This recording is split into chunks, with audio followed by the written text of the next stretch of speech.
Hi Mark, my name is Claire. My Chinese name is Mao Yiting. My student number is S05420101. I'm sophomore major in Chinese. The topic of the speech is Pay Attention to Penguins. The speaker name is Boersma. I want to talk about penguins today, but first, I want to start by saying that we need a new operating system for the oceans and for the earth. When I came to the glaciers 40 years ago, there were 3,000 people that lived in the glaciers. Now there are over 30,000. There were 2Gs on Santa Cruz. Now there are around 1,000 trucks and buses and cars there. So the fundamental problems that we face are overconsumption and too many people. It's the same problems in the glaciers, except, obviously, it's worse here, in some ways, than other places. Because we have only doubled the population of the Earth since 1960, a little more than double, but we have 6.7 billion people in the world, and we all like to consume. And one of the major problems that we have is our operating system is not giving us the proper feedback. We are not paying the true environmental cost of our actions. And when I came at age 22 to live on Florida, let me just say that I had never camped before, that I have never lived alone for any period of time, and I never slept with sea lions snoring next to me all night. But moreover, I never lived on an uninhabited island. Punta Absonia is where I lived for over a year, and we call it uninhabited because there are no people there, but it's alive with life. It's hardly uninhabited. So a lot has happened in the last 40 years.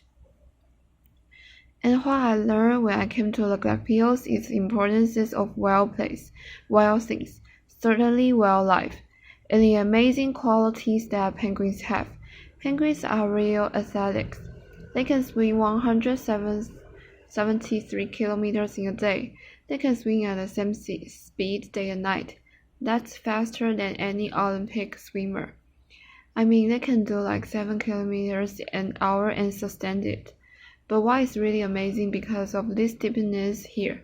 Emperor penguins can go down more than 500 meters and they can hold their breath for 23 minutes. Magellanic penguins, the ones that I work on, they can dive to about 90 meters and they can stay down for about 4.6 minutes. Humans without fins, 90 meters, 3.5 minutes. And I doubt anybody in this room can really hold their breath for 3.5 minutes. You have to try to be able to do that. So penguins are amazing athletes. The other thing is, I have never met anybody that really doesn't say that they like penguins. They are comical, they walk upright, and of course, they are diligent. And more importantly, they are well dressed. So they have all the criteria that people normally like. But scientifically, they are amazing because they are sentinels. They tell us about our world in a lot of different ways, and particularly the ocean. This is a picture of glacial penguins that's on the front of a little zodiac here in the glaciers. And that's what I came to study. I thought I was going to study the social behavior of glacial penguins, but you already know penguins are rare. These are the rarest penguins in the world. Why I thought I was going to be able to do that, I don't know, but the population has changed dramatically since I was first here. When I counted penguins for the first time and I tried to do a census, we just counted all the individual beaks that we could around all these islands. We counted around 2,000, so I don't know how many penguins there really are, but I know I can count 2,000. If you go and do it now, the national parks count about 500, so we have a quarter of the penguins that we did 40 years ago. And this is true of most of our living systems. We have less than we had before, and most of them are in fairly steep decline. And I want to just show you a little bit about why. Braving. That's a penguin braving to tell you that it's important to pay attention to penguins. Most important of all, I didn't know What that was the first time I heard it. And you can imagine sleeping on the veranda your first night there and you hear this lonesome 24 call. I fell in love with penguins and it certainly has changed the rest of my life. What I found out I was studying is really the difference in how the glaciers change, the most extreme variation. You have heard about these El Ninos, but this is the extreme that penguins all over the world had to adapt to. This is cold water event called La Nina, where it's blue and it's green. It means the water is really cold, so you can see this current coming up. In this case, the Humboldt current that comes all the way out to the Galapagos Islands, and this deep undersea current, the Cromwell current, that upwells around the Galapagos, that brings all the nutrients. When this is cold in the Galapagos, it's rich and there's plenty of food for everyone. When we have extreme El Niño events, you see all this red and you see no green out here around the Galapagos. That means there's no upwelling and there's basically no food. So it's a real desert for not only for the penguins and the sea lions and the marine iguanas, things die when there's no food. But we didn't even know that it fed the Galapagos when I went to study penguins. And you can imagine being on an island hoping you are going to see penguins and you are in the middle of an El Nino event and there are no penguins. There are no breeding, there are no even around. I studied marine iguanas at that point, but this is a global phenomenon. We know that. And if you look along the coast of Argentina, where I work now, at a place called Punta Tombo, the largest Magellanic penguin colony in the world down here about 44 degrees south latitude. You say that there is a great variation here. Some years, the cold water goes all the way up to Brazil, and other years, in these La Nina years, it doesn't. So the oceans doesn't always act together. They act differently. But that is the kind of variation that penguins have to live with, and it's not easy. So when I went to study Magellanic penguins, I didn't have any problems. There were plenty of them. This is a picture at Punta Tombo in February showing all the penguins along the beach. I went there because the Japanese wanted to start harvest them and turning them into high-fashion golf gloves, protein and oil. Fortunately, nobody has harvested any penguins and we are getting over 100,000 tourists a year to see them. But the population is declining, and it's declined fairly substantially, about 21% since 1987. When I started these surveys in terms of number of active nets, here you can see where Punta Tombo is, and they breed in incredibly dense colonies. We know this because of long-term sciences, because we have long-term studies there, and science is important in informing decision-makers, and also in changing how we do and knowing the direction of change that we are going. And so we have this penguin project. The Wildlife Conservation Society has funded me along with a lot of individuals over the last 27 years to be able to produce this kind of maps. And also, we know that it's not only Galapagos penguins that are in trouble, but Magellanics and many other species of penguins. And so we have started a global penguin society to try to focus on the real plight of penguins. This is one of the plaints of penguins: oil pollution. Penguins don't like oil, and they don't like to swim through oil. The nice thing is, if you look down here in Argentina, there's no surface oil pollution from this composite map. But in fact, when we went to Argentina, penguins were often found totally covered in oil. So we are just minding their own business. They end up swimming through ballasted water that had oil in it, because when tankers carry oil, they have to have ballasted at some point. So when they are empty, they have ballast water in there. So they come back. They actually dump this oil-ballasted water into the ocean. Why do they do that? Because it's cheaper. Because they don't pay the real environmental cost. We usually don't. And we want to start getting the accounting system right so we can pay the real cost. At first, the Argentinian government said, no, there's no way. You can't find oil penguins in Argentina. We have laws, and we can't have illegal dumping.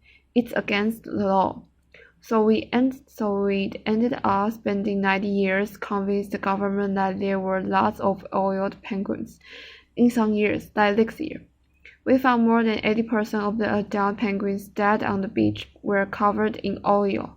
These little blue dots are the fledglings. We do this survey every month, which means that we are only in the environment from January until March, so maybe 3 months at the most, that they could get covered in oil. So you can see in some years over 60% of the fledglings were oiled. Eventually, the government listened, and amazingly, they changed their laws. They moved their tanker lanes 40 kilometers further offshore, and people are not doing as much illegal dumping. So what we are seeing now is very few penguins are oiled. Why are there even these penguins oiled? Because we have solved the problem in Triplet province, which is like a state in Argentina where Punta Tombo is. So that's about 1,000 kilometers of coastline. But we haven't solved the problem in the northern Argentina, Uruguay, and Brazil. So now I want to show you that penguins are a fact. I'm just going to talk about two things. This is climate change. Now this has really been a fun study because I put sellotape tags on the back of these Magellanic penguins. Try to convince donors to give you a couple $1,000 to glue a sellotape tag on the back of penguins. But we have been doing this now for more than a decade to learn where they go. We thought we needed a marine protected area of about 30 kilometers. And then we put a sellotape tag on the back of penguin, and what the penguin showed us. And these are all the little dots from here the penguin's position where for penguins in incubation in 2003. And what we see is some of these individuals are going 800 kilometers away from their nests. So that means as their mate is sitting on the nest incubing the eggs, the other one is out there foraging, and the longer they have to stay gone. The worst condition the mate is in when the mate comes back. And of course, all of this then leads to a vicious cycle, and you can't raise a lot of chicks. Here you see in 2003. These are all the dots of where the penguins are. They were raising a little over a half of chick. Here you can see in 2006.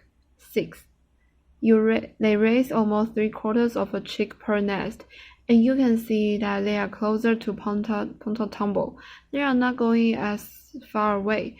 This past year, in 2009, you can see that they are now raising about 1/4 of a chick, and some of these individuals are going more than 900 kilometers away from their nests.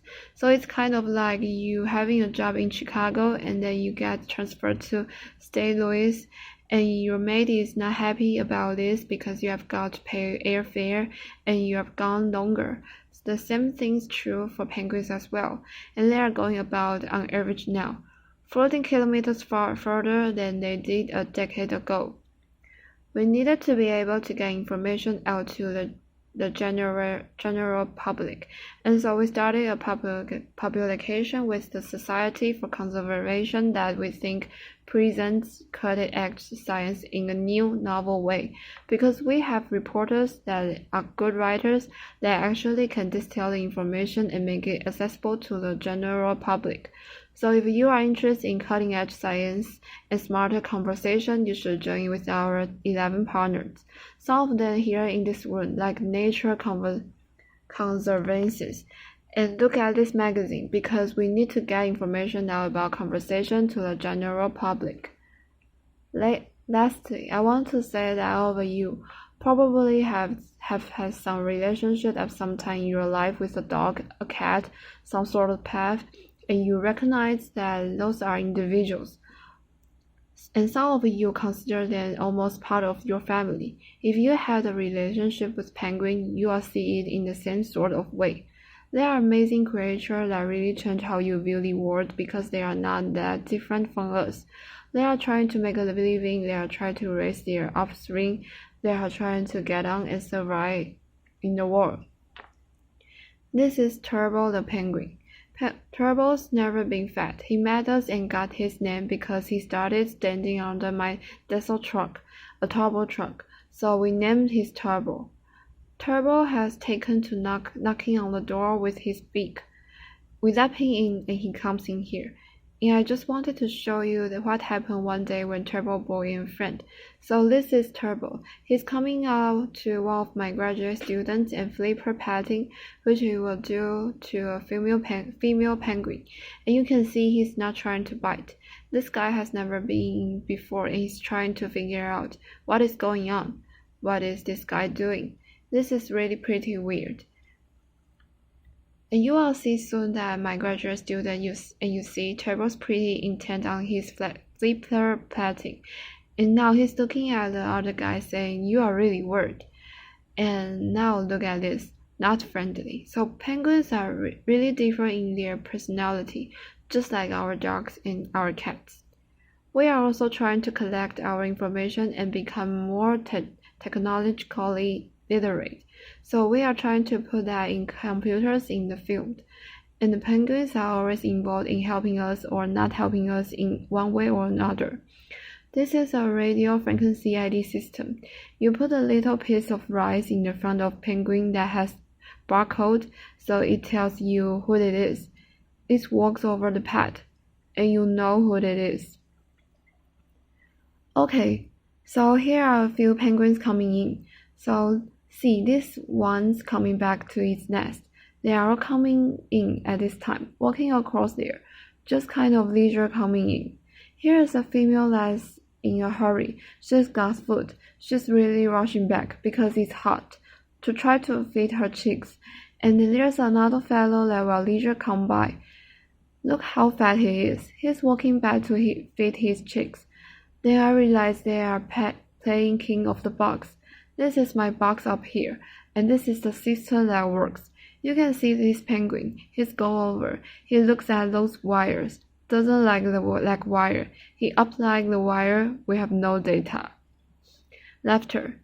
So they are really pretty amazing creatures. Okay, most important thing is only you can change yourself and only you can change the world and make it better for people as well as penguins. So thank you very much. Applause.